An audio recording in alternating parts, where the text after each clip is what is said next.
Corre el 12 de junio de 1990. El aire en las Rías Baixas es denso, cargado de ese salitre que durante décadas ha sido el mejor aliado de los que saben moverse entre la niebla. En una carretera que serpentea alejándose de la costa, un Mercedes circula con una calma que desafía el estruendo que está a punto de desatarse a sus espaldas. Al volante, o quizás en el asiento trasero observando el paisaje con ojos cansados pero alertas, va un hombre de 72 años. Su nombre es Vicente Otero Pérez, aunque para todo el mundo en Galicia, desde el marinero más humilde hasta el político más encumbrado, él es simplemente Terito.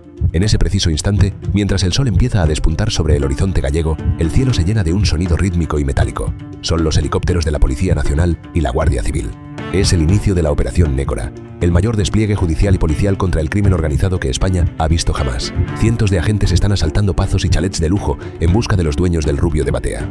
Están cayendo todos, los Charlines, Laureano o Ubiña, las piezas clave de un engranaje que ha inundado Europa de tabaco y, según sospecha la Fiscalía, ha empezado a jugar con algo mucho más oscuro. Pero Terito no está en su casa cuando echan la puerta abajo. Según diversas líneas de investigación y testimonios recogidos años después, alguien desde muy arriba, desde los despachos donde se decide el destino del país, levantó el teléfono horas antes.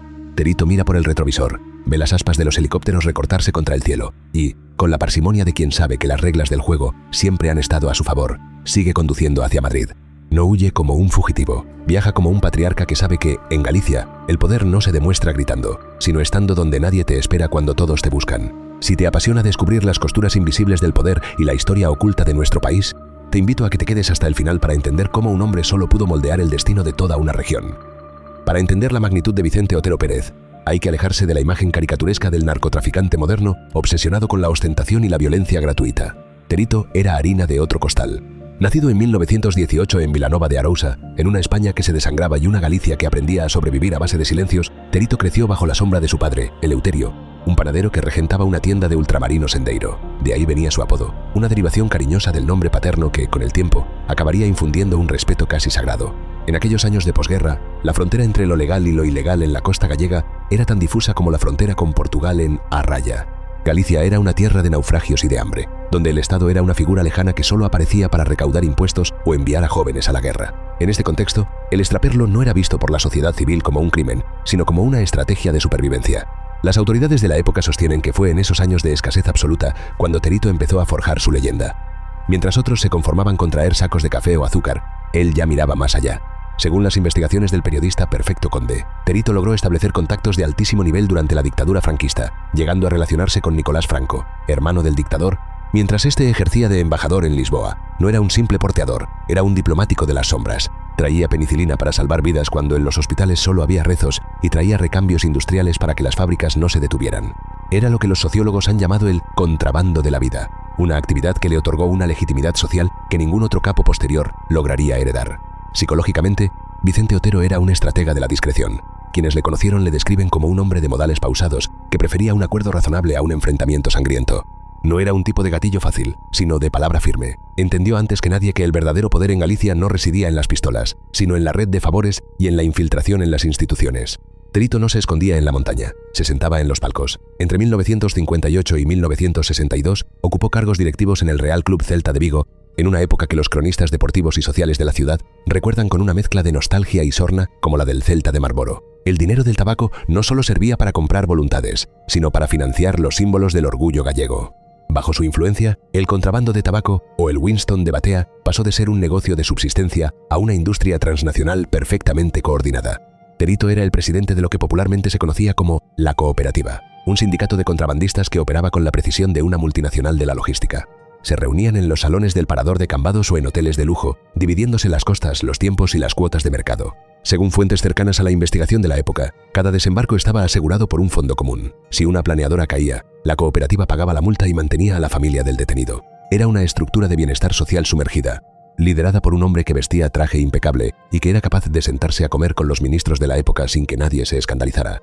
Pero hay una vertiente de su biografía que roza lo cinematográfico y que la Fiscalía y los cronistas del crimen han analizado con lupa durante décadas, su sombra sobre la política democrática.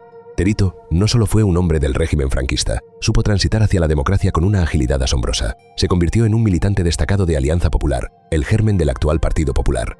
No era un simpatizante cualquiera, era un amigo personal de Manuel Fraga Iribarne, el patrón de la política gallega. Hay documentos y testimonios gráficos que sitúan a Terito recibiendo la insignia de oro y brillantes del partido de manos del propio Fraga. Para la opinión pública de fuera de Galicia, esto resultaba incomprensible, pero para el tejido social del Salnés era el orden natural de las cosas. Terito garantizaba los votos, garantizaba la paz social y, a cambio, recibía un manto de respetabilidad que lo hacía intocable. Incluso años después de su muerte, se descubrió que seguía figurando legalmente como copropietario de la sede del Partido Popular en Cambados, una revelación que pone de manifiesto hasta qué punto las raíces de su imperio estaban entrelazadas con las estructuras del Estado. En este punto, la línea entre la hipótesis judicial y la realidad social se vuelve extremadamente delgada. Se dice, y es una creencia arraigada en la zona, que Terito era el verdadero arquitecto de la Galicia moderna, un hombre que entendía que el dinero sucio, si se lavaba con suficiente cuidado y se invertía en los lugares adecuados, terminaba siendo el motor de la economía legal. Sin embargo, detrás de la fachada del empresario ejemplar y el filántropo de club de fútbol, existía una dimensión humana mucho más compleja y a menudo ocultada por el mito. Una de las hipótesis más persistentes y documentadas por investigadores como Nacho Carretero y el ya mencionado Perfecto Conde sugiere que Terito dejó un legado biológico que marcaría la crónica negra de España hasta el día de hoy. Se trata de la supuesta paternidad de Marcial Dorado Baulde, el narco que décadas más tarde pondría en jaque a la clase política por sus famosas fotografías en un yate. Según la narrativa popular, Dorado nació de una relación extramatrimonial entre Terito y una trabajadora del hogar que servía en su casa. Aunque legalmente nunca fue reconocido, la trayectoria de Dorado parece seguir el mismo patrón de astucia y ambición que la de Vicente Otero. Esta conexión, de confirmarse, no solo sería un detalle escabroso de su vida privada, sino la prueba definitiva de cómo el linaje del contrabando se perpetuó, evolucionando desde el tabaco de los años 70 hasta las operaciones de blanqueo y narcotráfico más sofisticadas del siglo XXI. Pero en aquellos años de formación del imperio, Marcial era solo una sombra más en la ría, mientras Terito se consolidaba como el padrino indiscutible, aquel que nunca permitió que la violencia desmedida arruinara el negocio. Él creía en un orden, en un código de honor que hoy nos parece arcaico, pero que entonces era la ley de hierro de las rías. Un código que decía que el tabaco era un pecado menor, una falta administrativa que se pagaba con una multa y una sonrisa, pero que la droga, era el veneno que lo cambiaría todo. Lo que nadie sospechaba en ese momento de esplendor, ni siquiera el propio Terito con toda su red de informadores, es que los jóvenes a los que él había enseñado a navegar, aquellos a los que consideraba sus protegidos, ya estaban empezando a mirar hacia Colombia con ojos de ambición, ignorando las advertencias del viejo patriarca que veía cómo el mundo que había construido piedra a piedra empezaba a resquebrajarse ante la llegada de la fariña. En ese instante, Terito todavía se sentía invulnerable, protegido por sus medallas de brillantes y sus amistades en Madrid, sin saber que el mayor desafío a su autoridad no vendría de la ley, sino de su propia familia criminal.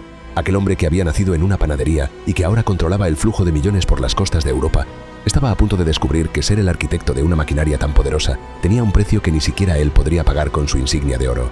Porque el poder, cuando se construye sobre la ilegalidad, por muy aceptada que sea, siempre termina devorando a sus creadores, y en las Rías Baixas, la marea siempre acaba devolviendo a la orilla los secretos que se intentaron hundir en lo más profundo. El ascenso de Vicente Otero fue meteórico, silencioso y letalmente eficiente, sentando las bases de un fenómeno que marcaría a Galicia para siempre. Pero como veremos, su mayor error no fue lo que hizo, sino lo que dejó que otros hicieran en su nombre. Para comprender cómo un hombre que nunca fue sentenciado por narcotráfico terminó siendo el eje sobre el cual pivotó toda la estructura criminal de una región, es necesario despojarse de los prejuicios contemporáneos y viajar a la psicología de un estratega que entendió el poder como una partida de ajedrez eterna. Vicente Otero Pérez no era un hombre de impulsos. Según quienes compartieron mesa y mantel con él en los reservados del Parador de Cambados, Terito era el dueño de un silencio sepulcral, una herramienta que utilizaba para que los demás revelaran sus cartas antes de que él siquiera moviera una ceja.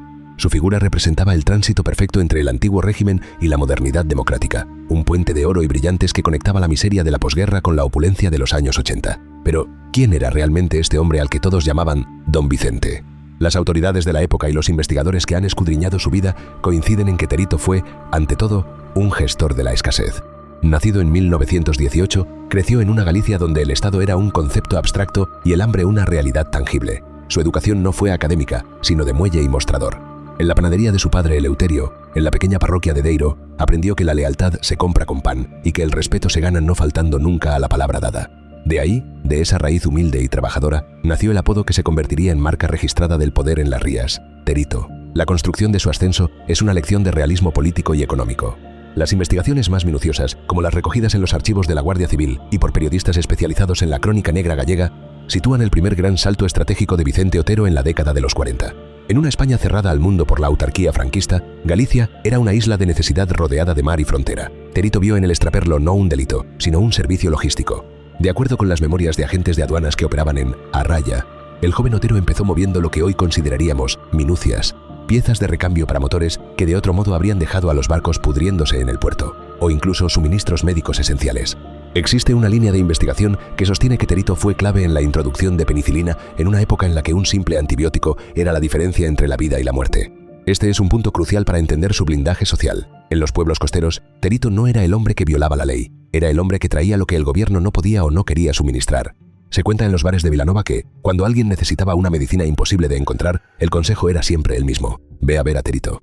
Esta economía del favor cimentó una base de apoyo popular que, décadas más tarde, actuaría como un muro de silencio impenetrable para cualquier juez que intentara procesarlo. Pero el verdadero poder, el que te permite sentarte en los despachos donde se diseñan las naciones, no se consigue solo con el afecto de los vecinos. El dato que transforma la biografía de Terito en un documento de alto interés para la historia criminal es su conexión con Lisboa. Diversas fuentes bibliográficas y testimonios de la época apuntan a que Vicente Otero logró establecer un vínculo directo con Nicolás Franco, hermano del dictador, mientras este ejercía de embajador de España en Portugal. Esta relación no fue un simple roce social. Fue el salvoconducto que permitió que el extraperlo de subsistencia se transformara en una maquinaria industrial de contrabando. Según la Fiscalía en análisis retrospectivos, esta conexión diplomática garantizó que las rutas de Terito fueran, durante años, zonas de baja presión policial. No es que la ley no existiera, es que la ley miraba hacia otro lado bajo órdenes que venían de muy arriba. Fue en este periodo cuando Terito empezó a diversificar su patrimonio, demostrando una visión empresarial impropia de un simple contrabandista de costa. Invirtió en transporte de líquidos, en concesionarios de automóviles y en empresas de aguas minerales. Se rodeó de testaferros de confianza y de socios, que a su vez eran figuras respetadas en la sociedad gallega.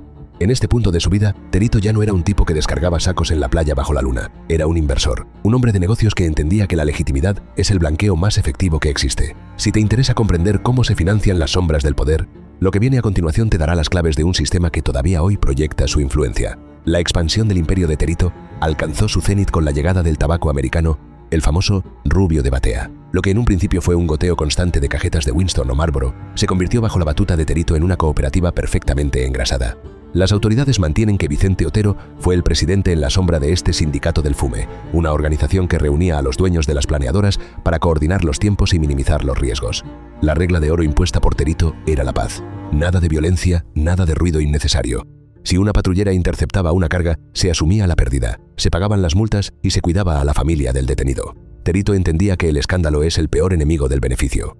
Bajo su mando, el contrabando se convirtió en el motor económico de comarcas enteras. Se calcula que miles de familias vivían directa o indirectamente de los desembarcos y que el dinero del tabaco fluía por las cajas de ahorro locales, financiando desde la compra de barcos legales hasta la construcción de chalets que hoy siguen en pie. En este contexto, la figura humana de Terito se agigantó. Se le veía en las procesiones, en las fiestas patronales y, por supuesto, en los palcos deportivos. Su paso por la directiva del Real Club Celta de Vigo entre 1958 y 1962 es el ejemplo máximo de esta inserción social. En Vigo, nadie se preguntaba de dónde salía el capital para los fichajes. Se celebraba que el club tuviera a hombres fuertes detrás. Eran los años del Celta de Marlboro, un periodo en el que la élite económica de la ciudad compartía canapés con los reyes del contrabando sin que a nadie se le moviera el nudo de la corbata. Pero donde Terito demostró ser un genio de la estrategia fue en su relación con la política democrática. A diferencia de otros capos que intentaron comprar políticos a base de maletines, Terito se integró en la estructura misma del poder. De acuerdo con las investigaciones de Perfecto Conde y otros expertos en la materia, Vicente Otero se convirtió en un pilar fundamental de Alianza Popular en la provincia de Pontevedra. No era un militante pasivo, era el hombre que aseguraba que los resultados electorales en el Salnés fueran siempre favorables a los intereses de Manuel Fraga Iribarne. La relación entre ambos ha sido objeto de innumerables debates. Mientras que desde el partido siempre se intentó minimizar el vínculo, calificándolo como una relación de militancia estándar, la realidad que arrojan los documentos es mucho más elocuente.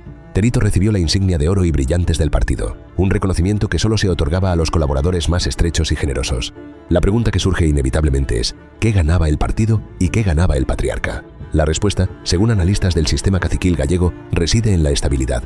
Terito ofrecía orden en la ría a cambio de una interlocución directa con el poder político, lo que le permitía anticiparse a cualquier cambio legislativo o policial. Lo que nadie sabía en ese momento era que esa misma red de protección sería la que, años después, le permitiría escapar de la Operación Nécora mientras sus discípulos caían uno tras otro. Es en este equilibrio entre lo público y lo oculto donde reside la verdadera maestría de Terito, un hombre que supo ser dueño de su destino hasta en las situaciones más extremas. Sin embargo, tras la fachada del hombre de estado local y el benefactor del deporte, existía una dimensión psicológica mucho más sombría y compleja.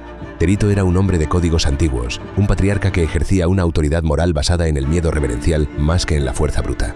Quienes le conocieron en la intimidad hablan de un hombre que podía ser extremadamente generoso con quien le era fiel, pero implacable con quien rompía la omertá. No necesitaba enviar sicarios, le bastaba con retirar su protección. En una Galicia donde el apoyo de Terito te abría todas las puertas, su rechazo equivalía a la muerte social.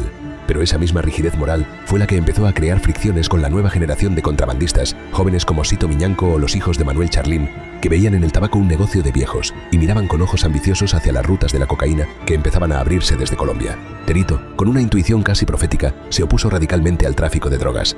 Las investigaciones sugieren que en varias reuniones de la cooperativa, el patriarca advirtió que la droga atraería una atención del Estado que ninguna insignia de oro podría frenar. Decía que el tabaco era fume, algo que se desvanece y no deja rastro, pero que la droga era veneno, que mataba a los hijos de la propia tierra. Este conflicto generacional fue el primer signo de debilidad en su estructura. Terito veía cómo el mundo que había construido sobre la base del respeto y el silencio empezaba a ser devorado por una codicia que no entendía de códigos de honor. En el ámbito más personal y privado, existe un capítulo que la historia oficial ha tratado de sepultar, pero que la investigación periodística ha mantenido vivo con tenacidad: la figura de su presunto hijo ilegítimo, Marcial Dorado Baúlde. Según la hipótesis sostenida por Perfecto Conde en su obra La conexión gallega, Dorado nació fruto de una relación prohibida entre Terito y una joven empleada doméstica de su confianza. Aunque Terito nunca le dio su apellido, las crónicas de la época aseguran que siempre mantuvo una vigilancia discreta sobre el joven Marcial, proporcionándole las herramientas y los contactos necesarios para que se labrara su propio camino en el mundo del contrabando. Dorado creció en la Illa de Arousa, con la misma astucia y discreción que su supuesto padre, evitando la ostentación que terminaría hundiendo a otros capos. Esta relación paterno-filial en la sombra añade una capa de tragedia griega al personaje de Terito, el hombre que construyó un imperio pero que no pudo dejarle su nombre a quien más se le parecía. Se dice que Terito veía en Marcial la continuación de su legado, pero también el peligro de una nueva era. Mientras el patriarca envejecía en su despacho de Cambados, rodeado de medallas y títulos de propiedad, el joven Dorado empezaba a tejer su propia red de influencias políticas, llegando a fotografiarse años después con un joven alto cargo de la Xunta llamado Alberto Núñez Feijóo. Esta conexión generacional demuestra que el poder de Terito no murió con él, sino que mutó, se adaptó y se infiltró en las grietas de la democracia, con una eficacia que el viejo panadero de Deiro apenas pudo imaginar en sus inicios. A medida que avanzaban los años 80, la expansión del poder de Vicente Otero alcanzó dimensiones casi estatales. Ya no se trataba solo de controlar el tabaco o de influir en los resultados electorales de una comarca. Terito se había convertido en un árbitro de la economía regional. Según fuentes cercanas a la administración, el dinero de sus empresas, todas aparentemente legales, servía para financiar proyectos de infraestructura y servicios en una Galicia que despertaba al desarrollo europeo. Pero ese crecimiento tenía un límite, y ese límite era la legalidad internacional. La presión de la Agencia Antidroga de Estados Unidos, DEA, y los informes de la Interpol empezaron a señalar a Galicia como la gran puerta de entrada de sustancias ilícitas en Europa. Terito, el hombre que nunca tocó la droga, se encontró de repente en el epicentro de un huracán que amenazaba con llevárselo todo por delante. Su error crítico, o quizás su acto final de soberbia, fue creer que sus amistades en Madrid y su estatus de patriarca intocable le protegerían de la marea que se avecinaba. Lo que nadie sabía en ese momento era que el juez Baltasar Garzón ya estaba firmando los autos de la Operación Nécora y que el nombre de Vicente Otero Pérez figuraba en lo más alto de la lista. En ese preciso instante, mientras Terito disfrutaba de una mariscada en el parador, el cronómetro de su impunidad había empezado a correr hacia atrás, y la misma red de lealtades que lo había encumbrado estaba a punto de ser puesta a prueba en un escenario donde el silencio ya no bastaría para salvar el pellejo. Pero ese no fue el momento de su caída, sino el inicio de su última gran jugada, una demostración de poder que dejaría a toda España con la boca abierta y que nos obliga a preguntarnos si, en realidad, Terito alguna vez perdió la partida. Si te interesa descubrir cómo terminó este duelo entre el patriarca y el Estado, debes prepararte para lo que viene, porque la verdad suele ser mucho más retorcida que cualquier ficción que hayamos visto. A medida que nos adentramos en la década de los 80, el aire en las Rías Baixas empezó a cambiar su composición química. El aroma dulce y seco del tabaco rubio, que durante años había financiado la paz social de la comarca, comenzó a mezclarse con un polvo blanco, frío y letal, que descendía desde las montañas de los Andes. Vicente Otero Pérez, Terito, se encontraba en ese momento en la cima de su poder, pero también en el inicio de su dilema moral y estratégico más profundo. La cooperativa de contrabandistas, ese sindicato del fume que él mismo había ayudado a cimentar bajo reglas de discreción y respeto, estaba a punto de fracturarse por la ambición de una nueva generación que no entendía de jerarquías ni de códigos de honor arcaicos. Según diversas investigaciones y testimonios de la época, los grandes apellidos del tabaco empezaron a ser conocidos por sectores de la población que nunca antes habían oído hablar de ellos, ocupando un lugar destacado no solo en la crónica negra, sino en la vida social y política de las Rías Baixas. Terito, el hombre que se sentaba a la mesa con ministros y recibía insignias de brillantes, veía con creciente preocupación cómo los jóvenes braseiros que él había formado, como Sito Miñanco o los hijos de Manuel Charlín, empezaban a mirar con codicia los márgenes de beneficio que ofrecía la cocaína. Este periodo de escalada del conflicto es fundamental para entender la arquitectura del crimen organizado en España. De acuerdo con los informes de la Guardia Civil y la Fiscalía, el contrabando de tabaco, que hasta entonces gozaba de una aceptación social casi absoluta y era visto como un oficio más por los niños de la escuela, empezó a derivar de forma irreversible hacia el narcotráfico de sustancias prohibidas. Para Terito, esta transición no era solo una cuestión de moralidad, sino de supervivencia empresarial. Él sostenía una máxima que repetía en las reuniones clandestinas en el parador de Cambados: el tabaco es humo, algo que se desvanece y no deja rastro, pero la droga es veneno, un veneno que mata a nuestros propios hijos y que traerá a Madrid hasta nuestra puerta. Esta postura lo enfrentó directamente con figuras como Laureano o Ubiña o los Charlains, quienes veían en el hachís y la cocaína una oportunidad de enriquecimiento rápido que el rubio de Batea ya no podía igualar debido a la creciente presión aduanera. Fuentes cercanas al caso indican que las discusiones en el seno de la cooperativa fueron volviéndose cada vez más violentas, rompiendo la armonía que el patriarca había mantenido durante décadas. Uno de los episodios más icónicos y debatidos de esta etapa, que diversas fuentes señalan como el punto de inflexión definitivo, ocurrió durante una de esas reuniones de alta tensión. Se cuenta que, ante la insistencia de algunos socios por abrir las rutas gallegas a los carteles colombianos de Medellín y Cali, Vicente Otero perdió la calma que lo caracterizaba. Según algunos testimonios, Terito sacó una pistola y disparó al aire o incluso hacia el suelo, llegando a herir accidentalmente a uno de los presentes para imponer silencio y recordar quién seguía mandando en la ría. Sin embargo, esta versión no es unánime. El propio Laureano Ubiña ha negado categóricamente en entrevistas posteriores que este incidente ocurriera de tal forma, asegurando que Terito pactaba donde hubiera dinero y que nadie tenía autoridad para decirle qué hacer con sus negocios. Sea como fuere, lo que las autoridades sostienen es que ese disparo, real o simbólico, marcó el fin de la era romántica del contrabando. Terito se dio cuenta de que su insignia de oro y brillantes de Alianza Popular no serviría de nada si las rías se llenaban de cadáveres y de la atención mediática que genera la droga. Pero ese no fue su mayor error. Lo que nadie sospechaba entonces era que la protección política que tanto le había costado construir empezaba a mostrar sus primeras grietas ante la presión internacional de la DEA y la Interpol. Mientras tanto, en el ámbito psicológico, Terito empezó a refugiarse en su faceta de empresario ilustre, intensificando sus lazos con la élite política gallega. Manuel Fraga Iribarne y Vicente Otero mantenían lo que se ha descrito como una cultivada amistad mutua, nunca negada por ninguna de las partes. Las autoridades indican que Terito garantizaba el control de los votos en una comarca estratégica, asegurando que el poder regional se mantuviera en manos de quienes, a cambio, garantizaban cierta paz administrativa en las costas. Si te interesa entender cómo el crimen organizado se infiltra en las instituciones democráticas hasta volverse invisible, quizá deberías preguntarte por qué durante tanto tiempo nadie vio lo que era Voz Populi en cada taberna de Vilanova. Esta red de influencias permitía que Terito siguiera siendo el dueño de locales donde el Partido Popular ubicaba su sede en Cambados, un hecho que ha sido denunciado por diversas formaciones políticas décadas después, subrayando la falta de ética y la simbiosis entre el narcotráfico y el poder local. A nivel estratégico, el ascenso de los nuevos capos supuso un desafío logístico para el patriarca. Sito Miñanco, mucho más audaz que sus predecesores, ya estaba estableciendo contactos directos en Panamá y Colombia. La Fiscalía sostiene que esta nueva generación empezó a utilizar los astilleros propios para construir planeadoras de una potencia inalcanzable para las patrulleras de aduanas, naves que ya no cargaban cajas de tabaco, sino fardos de cocaína. Terito observaba desde su retiro dorado en Cambados cómo la tecnología y la codicia superaban a sus antiguos métodos. Pero la verdadera tragedia para el viejo Otero era la sospecha, cada vez más firme, de que su legado biológico estaba en el centro de esta revolución criminal. La sombra de Marcial Dorado, su presunto hijo ilegítimo, crecía con la misma discreción y astucia que la del padre. Se dice que Terito sentía una debilidad especial por Marcialiño, comentando entre allegados que el muchacho se parecía a él más que nadie, aunque nunca se atreviera a darle su apellido, para evitar el escándalo en su respetable vida pública. Esta vulnerabilidad humana, este secreto a voces que recorría la ría, era el talón de Aquiles de un hombre que creía tenerlo todo bajo control. La escalada del conflicto no fue solo interna. La sociedad gallega, que durante años había mirado con simpatía a los contrabandistas que traían progreso y medicinas, empezó a sufrir las consecuencias del cambio de mercancía. La heroína entró como una plaga, diezmando a una generación de jóvenes y transformando el contrabando de la vida en el contrabando de la muerte, como lo definirían años después las madres contra la droga. Terito, que siempre había presumido de no haber matado a nadie y de haber salvado vidas con la penicilina de extraperlo, se vio de repente como el creador de un monstruo que ya no podía controlar. Las autoridades sostienen que, a pesar de su negativa a tocar la droga, Terito seguía cobrando su parte por el uso de la infraestructura y el silencio que él garantizaba a través de sus contactos políticos. Era un sistema de peaje criminal donde el patriarca recibía beneficios de actividades que despreciaba profundamente. Esta contradicción moral es la que define la caída de muchos líderes de su estirpe. La imposibilidad de mantener las manos limpias en un negocio que se ha vuelto sangriento. A mediados de los 80, se produjo un cambio legislativo fundamental que Terito no supo valorar en su justa medida. Hasta entonces, el contrabando de tabaco apenas se penalizaba con multas administrativas bajo los gobiernos anteriores. Sin embargo, la Ley Barrio Nuevo de 1983 empezó a perseguir las lanchas de alta velocidad específicamente en Galicia, una medida que, según algunos, solo sirvió para que los contrabandistas se pasaran al hachís y la cocaína para compensar el aumento del riesgo. Terito, con su artritis de caballo y su mentalidad de otra época, se sentía aún a salvo, creyéndose intocable tras su muro de influencias en Madrid y Santiago.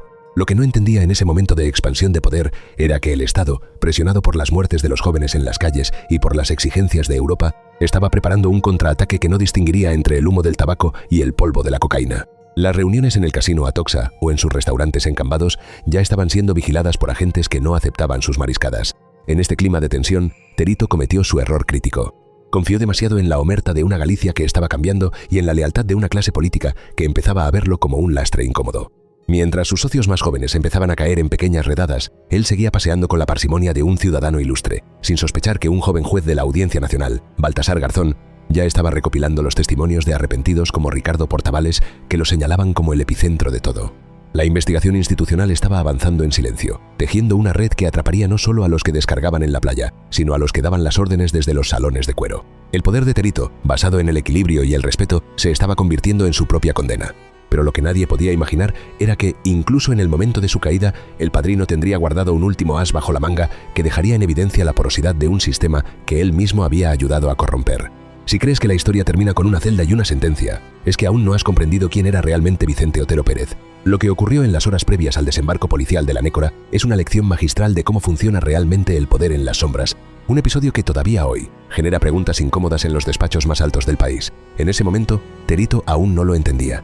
Pero el mundo que él había diseñado estaba a punto de desaparecer bajo el estruendo de los helicópteros que ya estaban calentando motores en Santiago. El estruendo de los rotores de los helicópteros sobre la ría de Arousa aquella mañana del 12 de junio de 1990 no fue solo el inicio de una operación policial, fue el sonido del fin de una era.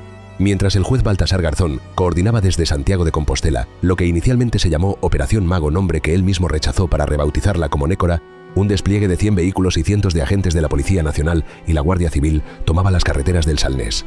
El objetivo era descabezar a los clanes que, según la Fiscalía, habían transformado el idílico paisaje gallego en la principal puerta de entrada de la cocaína en Europa. Las autoridades irrumpieron en Pazos, chalets con piscinas de ensueño y naves industriales.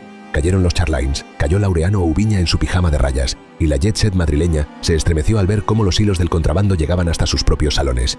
Pero cuando la policía llegó a la residencia de Vicente Otero Pérez, en Cambados, se encontró con una casa sumida en un silencio absoluto. El patriarca, el hombre que figuraba en lo más alto del organigrama de la inteligencia policial como el arquitecto de todo aquel sistema, no estaba allí.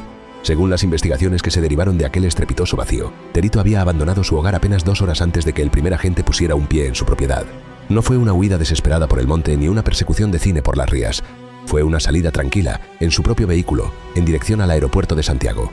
Fuentes cercanas al caso y diversas hipótesis policiales sostienen que alguien, desde los niveles más profundos de la administración del Estado, levantó un auricular para avisar al viejo amigo de Manuel Fraga de que el cielo estaba a punto de caer sobre Galicia. Esa porosidad del sistema, como la definirían años después los responsables de la lucha antidroga, fue el primer gran revés de una operación que pretendía ser un golpe definitivo. Si te interesa profundizar en estas tramas donde el poder y el crimen se confunden, es el momento de que te suscribas para no perderte nuestras próximas investigaciones. El periplo de Terito tras el inicio de la Nécora es una de las páginas más enigmáticas de la historia judicial española. Mientras los informativos mostraban las imágenes de los capos esposados y las madres contra la droga gritando «asesinos» a las puertas de la comisaría de Vilagarcía, Vicente Otero se encontraba en Madrid. No se escondió en un zulo, según su propia versión, que mantuvo con una calma gélida ante los medios. Él simplemente tenía una revisión médica programada por sus achaques de viejo. Con 72 años y una artritis que, según él, le impedía huir incluso de su propia sombra, Terito jugaba la carta de la vulnerabilidad biológica frente a la acusación de ser un supervillano del narcotráfico. Las autoridades sostienen que, durante esas semanas en paradero desconocido, se llevaron a cabo intensas negociaciones en las sombras. Terito no era un narco cualquiera, era un hombre con medalla de oro y brillantes de Alianza Popular, alguien que conocía los secretos de la financiación de los partidos y las debilidades de la élite gallega. Su estrategia fue de una inteligencia superior, esperar a que el ruido mediático inicial se apaciguara para presentarse no como un fugitivo, sino como un ciudadano respetable indignado por un error administrativo. A finales de agosto de 1990, Vicente Otero se entregó voluntariamente en la Audiencia Nacional. Ante el juez Garzón, Terito mantuvo una narrativa inquebrantable. Yo nunca toqué ese veneno. Para él, el tabaco de batea era una actividad socialmente aceptada, un bordeo de la ley que traía riqueza a la tierra, pero la droga era algo que despreciaba. Esta distinción moral fue su escudo y su lanza.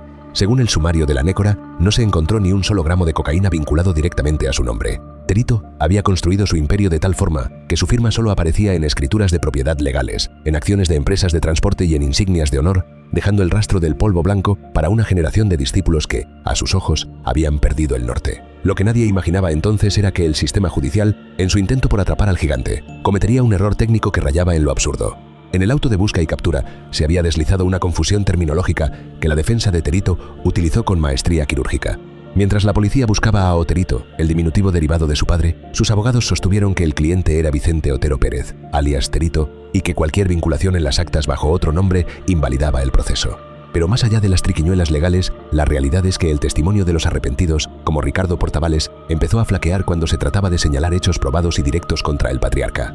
Las autoridades indican que la Operación Nécora, aunque exitosa en el impacto social, fue un camino lleno de irregularidades procesales que permitieron que muchos de los grandes jefes vieran reducidas sus penas o, como en el caso de Vicente Otero, quedaran en libertad sin cargos apenas unas semanas después de su entrega. El regreso de Terito a Cambados fue una escena que hoy resultaría impensable. Fue recibido con un homenaje popular, con vecinos que lo abrazaban y lo vitoreaban como a un héroe que había derrotado a la justicia de Madrid. Para la Galicia profunda de 1990, Terito seguía siendo el panadero de Deiro que había traído penicilina y Winston cuando no había nada más que hambre. Esta es la gran moraleja de su historia. El poder más sólido no es el que se basa en el miedo, sino el que se infiltra en la gratitud de un pueblo. Si este tipo de análisis sobre la psicología del poder te resulta útil, déjanos un comentario con tu opinión sobre el legado de los clanes gallegos. Sin embargo, la victoria judicial de Terito no pudo detener el avance de la biología ni el cambio de ciclo histórico. El hombre que se había librado de la cárcel por la mayor redada de la historia de España empezó a perder la batalla contra un cáncer que lo fue consumiendo lentamente. En sus últimos años, Vicente Otero se recluyó en su pazo, observando desde la distancia cómo las rías que él había dominado con el tabaco se convertían en un campo de batalla de ajustes de cuentas, lanchas rápidas y funerales de jóvenes adictos. Su advertencia de que la droga traería la ruina se cumplió con una precisión aterradora. Aquella cooperativa de contrabandistas que él presidía se había transformado en una federación de clanes sanguinarios que ya no respetaban ni a los patriarcas ni a las instituciones. Pero el secreto más pesado que Terito se llevó a la tumba el 20 de enero de 1995 fue el de su propia sangre. De acuerdo con las investigaciones del periodista Perfecto Conde en su obra La conexión gallega, la sombra de su presunto hijo ilegítimo, Marcial Dorado, representaba la evolución final del sistema que Terito había creado. Dorado, el narco discreto que prefería un Volkswagen Golf a un Ferrari, heredó la capacidad de su supuesto padre para moverse entre las élites políticas, llegando a fotografiarse en un yate con un joven cargo de la Xunta, que años más tarde lideraría el Partido Popular a nivel nacional. Esta conexión, nunca reconocida legalmente pero grabada en el imaginario colectivo de la ría, es el hilo invisible que une la posguerra de Terito con la política del siglo XXI. Vicente Otero murió a los 76 años, libre de sentencias pero preso de una historia que transformó a Galicia para siempre. Hoy, la figura de Vicente Otero Pérez Terito se levanta como un monumento a la ambigüedad moral de una época. No fue un narco, pero sin su infraestructura logística y sus pactos con el poder, el narcotráfico gallego nunca habría alcanzado la escala que tuvo. Fue el padrino que enseñó a toda una generación a descargar en la noche, para luego ver con horror cómo esos mismos hombres cambiaban el tabaco por la muerte. Las autoridades sostienen que Terito fue el último de una estirpe de contrabandistas que creían en un orden criminal, una paradoja que desapareció cuando el dinero de la cocaína dinamitó todos los puentes. Al final, Terito no fue derrotado por la Operación Nécora, ni por los jueces ni por la policía. Fue superado por el monstruo que él mismo había ayudado a engendrar. Su legado sigue presente en cada noticia sobre el blanqueo de capitales en las rías y en cada local donde el poder y el crimen se dan la mano en silencio. Si has llegado hasta aquí, entenderás que la historia de Terito es la historia de cómo la ambición de un solo hombre puede moldear el destino de un país entero. Te invitamos a que nos sigas para continuar explorando estas investigaciones profundas sobre los hombres que movieron los hilos de nuestro pasado desde la más absoluta oscuridad.